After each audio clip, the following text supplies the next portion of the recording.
Assalamualaikum warahmatullahi ta'ala wabarakatuh. Waalaikumsalam warahmatullahi wabarakatuh.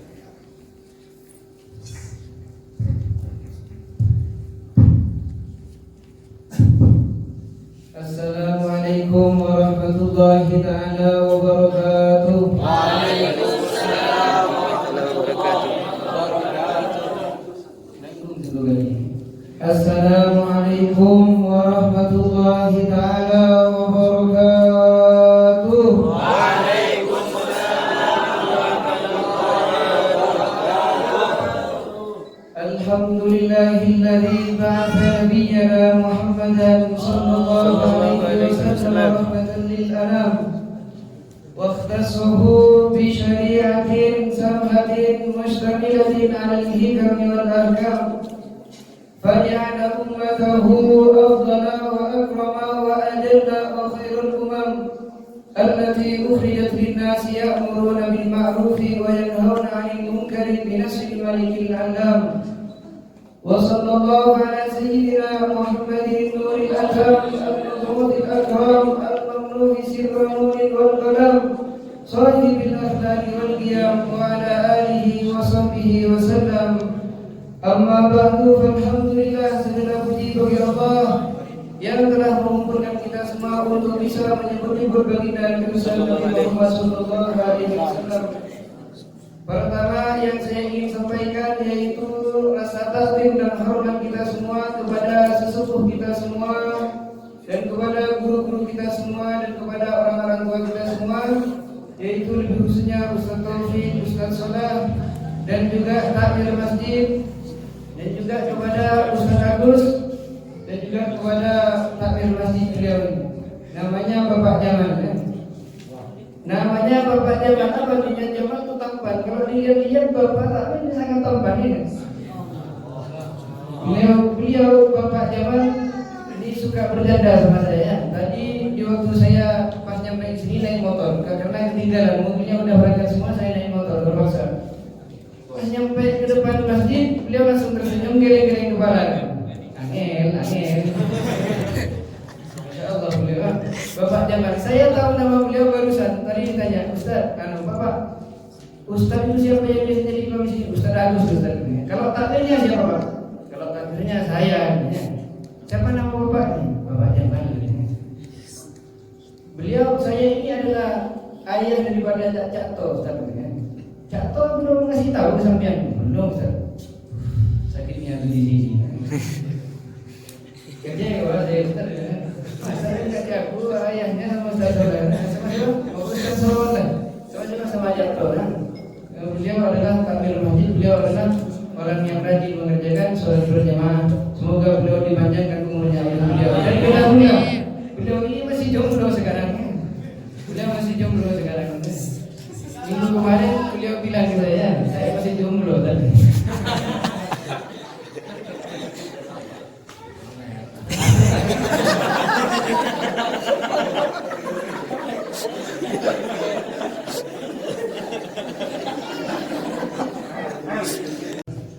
Kita harus bersyukur kepada Allah Subhanahu wa taala karena bisa dikumpulkan dengan beliau-beliau semua, bisa berkumpul dalam memuja-muji baginda Nabi besar Nabi Muhammad sallallahu alaihi wasallam. Kalau nikmat Allah yang telah diberikan kepada kita semua, yaitu seperti dikatakan oleh Allah, tidak akan bisa kita menghitungnya, tidak akan bisa mampu untuk kita menyukuri semua nikmat Allah Subhanahu wa taala yang telah diberikan kepada kita semua. Mungkin saya di waktu kemarin membahas tentang nikmatnya mata. Sekarang kita mempelajari tentang besarnya nikmat lisan yang telah diberikan oleh Allah Subhanahu wa taala. Kalau menghitung semua, melihat dan memikirkan, merenungkan semua nikmat yang diberikan oleh Allah, kita tidak mampu. Kita ambil satu persatu. Kalau kemarin kita membahas tentang nikmat mata, sekarang kita membahas tentang nikmat lisan. Nikmat lisan yaitu sangat banyak. Salah satunya kita bisa membedakan rasa. Ya, indra lisan ini sangat kuat. Ya. Bisa ada bakso, kita tahu kita kalau ada bakso, ada teh, tahu ada teh, bisa membedakan mana enak, mana yang tidak enak, mana yang tidak enak. Bahkan waktu kita kulita misalnya Padang sekarang, dikasih misalnya, dikasih makanan satu piring, apa ini? Makan aja, ternyata Setelah dicicipi, oh ternyata bapaknya. Ada piring lagi dikasih apa? Makan aja jangan nanya. Dicicipi, ternyata bakso. Dimakan, bisa dirasakan meskipun apa? Meskipun gelap gulita. Dikasih satu mangkok lagi apa? Jangan nanya-nanya makan apa aja. Kurang ajar ya. Tai ayam yang dikasih. Kenapa? Meskipun sudah tidak kelihatan gelap gulita misalnya, tetap kita bisa membedakan mana yang enak, mana yang tidak enak. Kenapa? Sangat kuat daripada indera lisan yang diberikan oleh Allah Subhanahu wa Ta'ala. Oleh karena itu sangat bersyukur kita kepada Allah telah memberikan nikmat lisan. Bayangkan kita kalau tidak diberi nikmat lisan sama Allah Subhanahu wa Ta'ala. Kalau mau berbicara, mau transaksi bersama orang gimana? Cukup atau sama istrinya gitu nanti ya. Karena kenapa? Gak bisa mengucapkan apa-apa. Makanya kita bersyukur kepada Allah, berterima kasih kepada Allah karena diberi lisan, dan lebih daripada itu kita masih dijadikan umatnya baginda Nabi Muhammad sallallahu alaihi wasallam. Kita tidak minta kepada Allah untuk dijadikan umatnya Nabi Muhammad. Para nabi terlebih dahulu, lebih khususnya Nabi Musa, minta kepada Allah untuk dijadikan umatnya Nabi Muhammad, tapi udah enggak dikasih sama Allah. Umatnya Nabi Muhammad adalah umat pilihan, umat yang dikhususkan untuk menjadi santri-santrinya Nabi Muhammad yang meneruskan agamanya baginda Nabi besar Nabi Muhammad sallallahu alaihi wasallam. Mungkin saya tidak mau panjang lebar, saya tidak mau panjang-panjang dalam menyampaikan. Saya tidak ada bahan, saya ingin meneruskan yang tadi aja. Beliau tadi Gus Dian menyampaikan tentang satu ayat. Dia mengatakan laqad kana lakum fi Rasulillahi uswatun hasanah. Itu aja yang kita bahas sekarang, jangan panjang-panjang. Allah Subhanahu wa Ta'ala mengatakan laqad kana lakum fi Rasulillahi uswatun hasanah. Juz 21 surat Al-Ahzab ayat 21. Bukan cuma referensi kita, itu bisa gini. Laqad kana lakum fi Rasulillahi uswatun hasanah. Sungguh di dalam dirinya Nabi Muhammad sallallahu alaihi wasallam yang merupakan utusan Allah, yaitu ada panutan yang baik bagi kalian, katanya Allah Subhanahu wa Ta'ala. Kalau kita merenungkan ayat ini, kenapa kok Allah Ta'ala menyuruh kita semua, menyuruh umatnya kita semua ini untuk selalu meniru Nabi Muhammad, untuk menjadikan idolanya yang paling indah adalah Nabi Muhammad sallallahu alaihi wasallam. Apa hikmahnya? Salah satu hikmahnya dan alasannya sangat banyak. Di antaranya sama-sama manusia. Kita semua umatnya merupakan manusia. Nabi Muhammad juga manusia. Basyarun, Nabi Muhammad juga manusia. La kal basyar, tapi beliau tidak sama dengan manusia pada umumnya. Nabi Muhammad lebih mulia dan lebih mulia. Makanya Allah Ta'ala memerintahkan kita semua untuk meniru Nabi Muhammad. Kalau ada seseorang menyuruh terhadap ayam, kau ikuti itu kambing. Yang menyuruh itu udah gak ada akal. Kenapa? Ayam sama kambing gak sama. Tapi kalau Allah Ta'ala mengatakan manusia, disuruh ikut ke manusia. Malaikat gak disuruh ikut ke mana malaikat. Kalau ada orang menyuruh kepada ayam, ikuti kambing ini, gak masuk akal. Kenapa?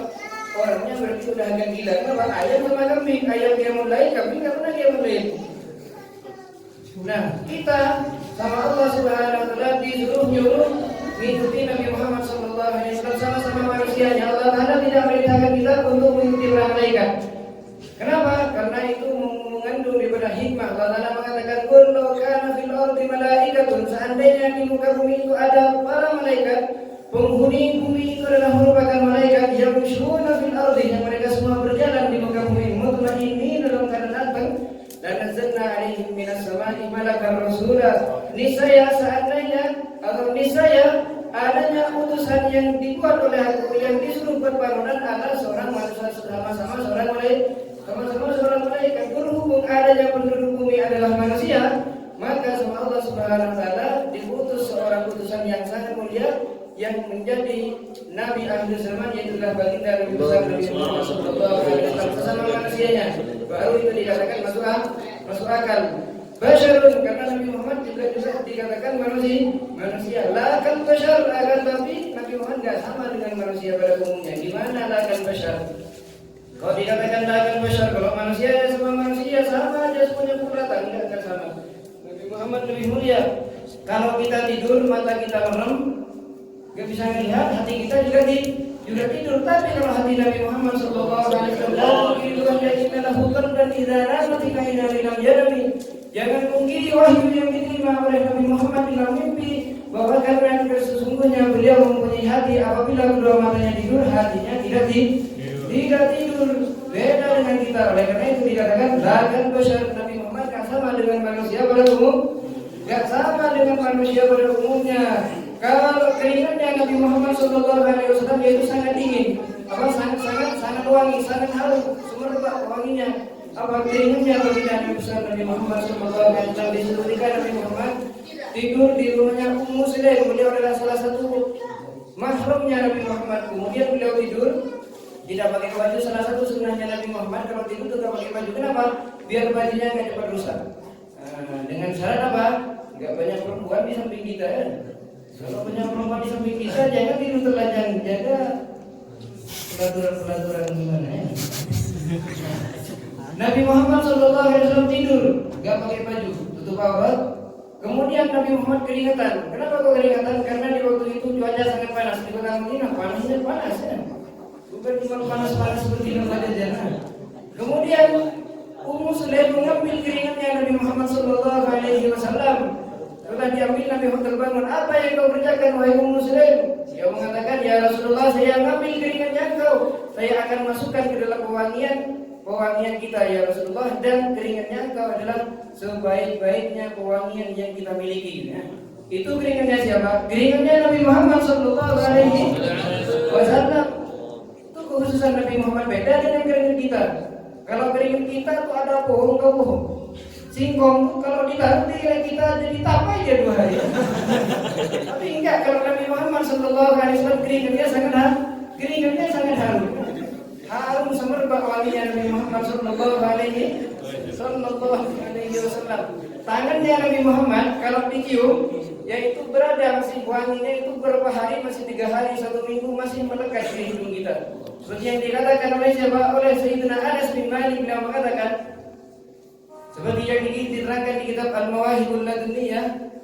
Cuman ngasih tahu aja ini. Kenapa kali dikasih tahu? Mungkin kalian dibaca, cuman buat kalian-kalian. Apa katanya Sayyidina Anas bin Malik, beliau mengatakan masih khusdan pada hari yang akhir min kafir Rasulullah. Saya tidak pernah menyentuh satu wangian, saya tidak menyentuh daripada kain sutra. Kain sutra itu adalah sebaik-baiknya kain, paling bagusnya dan paling indahnya kain yang ada di muka bumi. Oleh karena itu diharapkan untuk dipakai oleh kaum laki-laki, karena sangat indah takabur dan tingkah dan tawaduknya kepada Allah Subhanahu wa taala kalau memakai itu.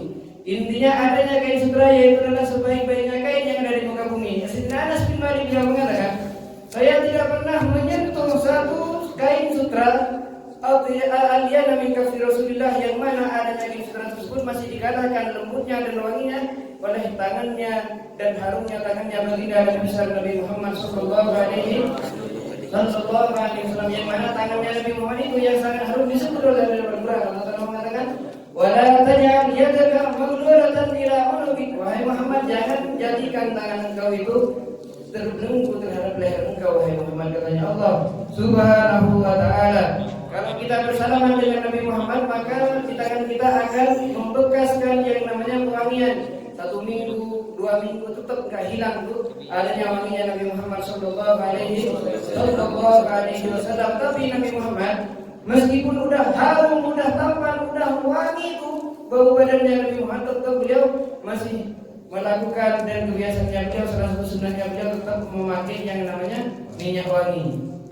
Selalu Nabi Muhammad memakai minyak wangi. Apalagi kalau berjumpa dengan seseorang, dengan para sahabat, beliau memakai kewangian dan beliau adalah sangatlah berbeda dengan kita. Udah badan, udah bau seperti itu masih jarang pakai wangi. Bahkan lebih dari itu jarang mandi lagi ya. Itu kalau santri biasanya. Kalau baru-baru duduknya orang Aceh, orang Lombok itu kalau mondok di pondok biasanya sampai 1 minggu kan aja nggak mandi. Kenapa Ustaz? Dingin Ustaz. Allah mengatakan wala tulqu bi aydikum ila tahlukan Ustaz. Jangan jerumuskan diri kalian kepada kerusakan. Katanya Allah seperti itu Ustaz. Kalau saya mandi takut mati nanti ya. Aku nggak bangun saya lagi ya. Saking kedinginan. Nah itu dikatakan basyarun la kal basyar. Oleh karena itu Nabi Muhammad dikatakan la kal basyar. tidak sama dengan manusia pada umumnya. Ludah Nabi Muhammad jadi obatnya. Di suatu ketika di perjalanan Isra Mi'raj, Sayyidina Abu Bakar kakinya disengat oleh kelajengking. Setelah itu udah membengkak, udah parah, udah kemerahan seperti itu. Akhirnya nggak ada dokter di situ kan. Kalau sekarang kan enak ada dokter. Obatnya bisa menyembuhkan, susternya bisa menyembuhkan juga. Nah, tapi kalau di zaman dulu nggak ada dokter. Adanya cuma dokter, sebaik-baiknya dokter yaitu Nabi Muhammad SAW. Beliau di waktu melihat kakinya Sayyidina Abu Bakar Siddiq itu kemerahan, membengkak karena telah disengat oleh yang namanya kelajengking, beliau cukup ludahi langsung sembuh. Itu ludahnya siapa? Ludahnya Nabi Muhammad SAW. Kalau ludahnya jangan diterangkan ya. Teman kita mau mampu kalau dia ludah. Itu oleh karena itu Nabi Muhammad orangnya sangat sempurna. Basyarun manusia tapi kan sama dengan manusia pada umumnya. Oleh karena itu disuruh tiru sama Allah Subhanahu wa Ta'ala. Itu salah satu faedahnya Allah Ta'ala memerintahkan kita untuk selalu meniru Nabi Muhammad SAW. Jawaban yang kedua, kenapa Allah Ta'ala menyuruh kita semua umatnya untuk selalu meniru Nabi Muhammad SAW? Jawaban yang kedua, karena Nabi Muhammad adalah al-insanul kamil, manusia yang sangat sempurna dari segala aspek. Apa aspek? Jangan begitu bahasanya, jaga keren dikit-dikitnya. Dari segala sisi Nabi Muhammad itu sangat sempurna. Kalau ada orang yang sangat indah, ada orang-orang yang sangat pandai dalam mengajarnya ilmu syariat, Nabi Muhammad diutus dalam mengajar namamu itu mu'alliman. Hanyalah saja diutus oleh Allah tujuannya untuk mengajari seorang, ngajari apa? Ngajari kebaikan, ngajari syariatnya Allah Subhanahu wa Ta'ala. Kalau ada orang mengatakan, oh saya adalah presiden, saya adalah orang yang sangat mulia, dan Nabi Muhammad presiden, dia lagi loh. Nabi Muhammad yang mengatur semuanya. Kalau ada orang mengatakan, oh saya adalah jenderal, saya adalah tentara, saya sangat kuat, saya ahli berperang, Nabi Muhammad beliau adalah pemimpin perang di zamannya. Walaqad gaza sab'an wa 20 ma'asal gimana katanya? Nabi Muhammad itu berperang bersama sahabat, berperang sendiri berapa? Sebanyak 27 kali peperangan. Beliau menghadiri 27 peperangan. Beliau menjadi pemimpin. Beliau kalau memulai peperangan beliau yang maju di depan terlebih dahulu, bukan beliau di belakang, tapi beliau di depan. Kenapa? Beliau menjadi panglima, beliau adalah menjadi pemimpin perang. Kalau ada orang hebat di dalam dakwahnya, Nabi Muhammad paling hebatnya orang yang berdakwah ke agama Allah Subhanahu wa Ta'ala. Seperti yang ceritanya udah masyhur, kalau saya ceritakan lagi kemana? Disebutkan Nabi Muhammad setelah wafatnya Sayyidina siapa? Abi Thalib dan wafatnya Sayyidina Khadijah. Beliau setelah wafat beliau pergi kemana? Dakwah, mengajak agar agama Allah Subhanahu wa Ta'ala pergi ke kota Taif, ke selatan daripada Mekah dan daripada rumahnya Nabi Muhammad SAW. Setelah sampai kota Taif, dakwah Nabi Muhammad dakwahnya seperti itu, sakit-sakiti Nabi Muhammad dan dilemparin batu sama anak-anak kecil. Semuanya orang menyerbu Nabi Muhammad, melempari dan menyakiti Nabi Muhammad SAW sampai darah wajahnya Nabi Muhammad nyampe ke kakinya, nyampe ke sandalnya beliau yang kakinya tidak merah langsung tercet atau terwarnai oleh apa? Oleh darah dan warnanya sampai warna merah. Saking sabarnya Nabi Muhammad SAW. Kalau ada orang hebat dalam masalah dakwah, Nabi Muhammad lah juga adalah merupakan seseorang yang sangat cocok untuk kita tiru dalam masalah dakwah. Salah satunya yang sangat menonjol dari Nabi Muhammad dalam masalah bidang dakwah, beliau sangat sabar. Pamannya yang namanya Abu Lahab, bukan Abu Janda. Abu Lahab, tabbat yada Abi Lahab, ya. Pamannya yang namanya Abu Lahab, bayangkan pamannya. Beliau di waktu ketika dikumpuli sama Nabi Muhammad SAW bersama kerabat-kerabatnya Wadir Ashiratul Aqrabin, kemudian dikumpulkan semua kerabat-kerabatnya Nabi Muhammad di gunung yang namanya Jabal Abi Qubais, bukan Qubais, Jabal Abi Qubais. Kemudian dikumpulkan sama Nabi Muhammad SAW. Beliau mengajak kepada kerabat-kerabatnya, kepada Abu Lahab, kepada Abi Thalib, kepada siapa, semua sahabat-sahabat atau semua kerabat-kerabatnya Nabi Muhammad. Kemudian adanya si Abu Lahab memarahi Nabi Muhammad SAW hingga dia mengatakan, "Tabban laka ya Muhammad, alihadza jama'atana." Sangat rugi engkau wahai Muhammad, apakah cuma masalah ini kau mengumpulkan kita semua? Enggak ada gunanya. Tabban laka. Karena itu diturunkan ayat yang namanya tabbat Abilah Abi Batak. Sama istrinya lagi. Pamannya bukan sekedar pamannya, bibinya Nabi Muhammad, istrinya pamannya, istrinya Abu Lahab yang namanya Ummu Jamil. Bukan Bapak Jamal. Ummu Jamil, sama-sama tampan artinya. Ummu Jamil, istrinya ini juga sangat mengganggu Nabi Muhammad SAW. Salah satu sifatnya Ummu Jamil, istrinya Abu Lahab, sampai menunjukkan Hamalatul Hatab, perempuan yang suka membawa kayu duri. Untuk apa dibawa kayu duri? Ditaruh di jalannya, yang mana di jalan tersebut Nabi Muhammad lewat, sehingga kalau Nabi Muhammad lewat kena duri kakinya Nabi Muhammad. Sangat zalim, sangat hasut kepada Nabi Muhammad SAW. Ini satu keluarga, Abu Lahab sama istrinya sama-sama kafir, sama-sama hasut kepada Nabi Muhammad SAW. Memang seperti itu keadaannya seorang keluarga. Kadang sama-sama agak baik. Seperti apa? Seperti Abu Lahab dan sama siapa? Istrinya yang namanya Ummu Jamil. Kadang ada semuanya, yang laki-laki bagus, baik, iman, yang perempuan beriman. Seperti apa? Seperti Nabi Nuh, Nabi Lut. Nabi Nuh adalah orang mukmin, istrinya enggak iman kepada Allah. Atau sebaliknya, yang perempuan bagus, kadang-kadang laki-laki kalau enggak bagus. Seperti siapa? Seperti Firaun. Firaun itu orangnya mengaku Tuhan, sampai mengaku Tuhan. Al-Hukum al-Alam. Kasihan dia.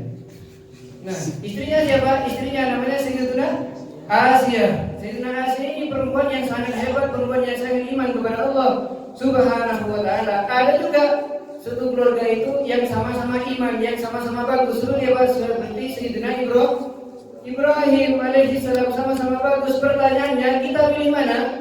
Milih Abu Lahab, milih Sayyidina Nabi Nuh, milih Fir'aun, atau milih Nabi Ibrahim? Pertanyaannya, pilih mana? Ibu-ibu bisa jawab, Bu. Milih mana, Bu? Tidak ada perempuan di situ. Tidak ada perempuan ya. Ada. Coba jawab, laki-laki jangan kalah saing ya. Jangan permalukan ini Islamin. Angkat suara. Lebih milih mana? Milih Abu Lahab, Nabi Nuh, Fir'aun, atau milih Nabi Ibrahim? Nabi Ibrahim. Karena kenapa? Sama-sama iman. Tapi ingat, Nabi Ibrahim istrinya 2. Kalau antum lebih milih Nabi Ibrahim, istrinya harus 2. Alhamdulillah, Nabi Muhammad sangat sabar dalam menghadapi mereka semua. Sangat sabar disakiti, Nabi Muhammad sangat sabar. Beliau orangnya sangat istimewa. Oleh karena itu, Nabi Muhammad sangat pandai. Beliau adalah al-insanul kamil. Kalau ada orang pedagang sukses di zaman kita, misalnya ada orang pedagang sukses, dikatakan kalau dibandingkan Nabi Muhammad, oh Nabi Muhammad 9 tahun udah ahli dalam bidang berdagangnya. Jangan main-main, udah dilakukan terlebih dahulu oleh Nabi Muhammad SAW. Kalau ada orang petani pengembala kambing hebat, Nabi Muhammad udah pernah mengembala kambing, kalah semuanya kepada Nabi. Bidang dakwah kalah semuanya, bidang mengembala kambing kalah semuanya kepada Nabi. Bidang berdagang kalah semuanya kepada Nabi Muhammad Sallallahu Alaihi Wasallam. Bahkan dikatakan Nabi Muhammad mengembala kambing umur berapa? 9 tahun. 9 tahun ya. 9 tahun masih kecil, mungkin tidak jauh dengan Fardan. Fardan lebih kecil, orangnya udah tua gitu kan. Tapi kalau Nabi Muhammad gimana? Beliau masih kecil, umur 9 tahun ya. Umur 9 tahun udah ahli di dalam mana? Di dalam mengembala kambing. Apa tujuannya Allah Ta'ala memerintahkan Nabi Muhammad untuk mengembala kambing? Biar salah satu hikmahnya Nabi Muhammad mengembala kambing, karena beliau nanti setelah mengembala kambing, setelah merawat kambing, setelah ngurusin masalahnya kambing, beliau akan mengurusi semuanya makhluk. Oleh karena itu dipuji terlebih dahulu oleh Allah Subhanahu wa ta'ala. Rahimul Gharam. Itu salah satu hikmahnya Allah Subhanahu wa ta'ala menyuruh Nabi Muhammad mengembala kambing. Oleh karena itu nanti kalau Nabi Muhammad sudah dikasih tanggungan untuk mengatur semua makhluk, agak ringan kepada Nabi Muhammad Sallallahu Alaihi Wasallam. Contoh ya, biar gampang nih kita, biar fokus nih. Kita merupakan santri ya. Biasanya kalau santri biasanya makannya tiap hari tempe tahu ya. Misalnya kita keluar misalnya menuju atau rihlah atau bertamu kepada satu orang, dikasih tempe tahu. Udah ini sudah terbiasa dimakan dengan sangat lahap ya. Kenapa? Udah terbiasa memakan tahu tempe ya. Kalau dikasih ayam, lebih enak itu udah dikasih ayamnya. Nah, oleh karena itu salah satunya contoh seperti itu. Nah, yang menjadi masalah itu takutnya nggak kuat. Kalau misalnya ada orang kaya biasanya tiap hari kita beda-beda, bukan beda-beda. Apa ayam dengan apa? daging misalnya di hari makannya, diundang ke rumah kita, dikasih tahu tempe, itu yang jadi masalah. Yang jadi masalah dari tinggi ke tidak nyaman. Yang lebih nyaman itu gimana yang enak?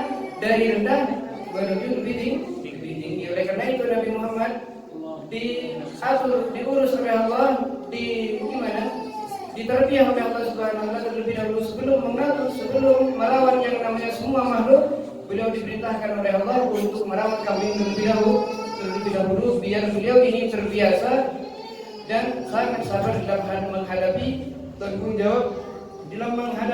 jawabnya, yaitu adalah baginda Nabi besar Nabi Muhammad SAW. Apa tadi? Dalam bidang dakwah Nabi Muhammad nomor 1, dalam bidang mengajar Nabi Muhammad nomor 1, dalam bidang berdagang Nabi Muhammad nomor 1, di dalam bidang apa lagi? Mengembala kambing Nabi Muhammad nomor 1. Dari mana sujud aja Nabi Muhammad itu adalah yang nomor 1. Beda dengan kita. Mungkin kita cuma kuatnya, kita beraninya cuma di waktu di kantor-kantor misalnya, di waktu pidato misalnya. Semangat dalam bidang dakwah sangat semangat. Nanti kadang-kadang kalau pulang ke rumahnya dimarahin istrinya langsung kan? Ya. Enggak kuat. Kenapa?